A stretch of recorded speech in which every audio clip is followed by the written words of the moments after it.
32 గణపతుల వివరాలు తెలిపే కార్యక్రమానికి స్వాగతం. రుణ విమోచన గణపతి. ఈ గణపతి 4 చేతులతో ఉంటూ కుడివైపు దంతం అంకుశాన్ని ధరించి ఎడమవైపు పాశం నేరేడు పండ్లను కలిగి కుడివైపుకు తిరిగిన తొండముతో 3 కన్నులతో ఉంటూ స్ఫటిక రంగు తెల్లటి వర్ణముతో ఉంటూ కూర్చున్న భంగిమలో దర్శనమిస్తారు. ఈ గణపతిని ఆరాధించడం వలన రుణబాధలు తొలగుతాయి. ఈ జన్మలో చేసిన రుణాలే కాకుండా గత జన్మనందు చేసిన రుణాలు కూడా తీరి వైభవ జీవితాన్ని అనుభవిస్తారు. పూర్వాషాఢ నక్షత్రం రోజున కాని శుక్రవారం రోజున కాని స్ఫటికమాలతో ఈ కింది మంత్రమును అనుష్ఠానము చేసి కలకండను అలసందలతో చేసిన పూర్ణాలను కాని కుడుములను కాని అలసందలను ఉడకపెట్టి నేతితో తాలింపు చేసినవి వినాయకుడు నివేదించాలి.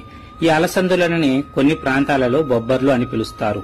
దీక్షావస్త్రంగా తెల్లటి వస్త్రాన్ని ధరించాలి.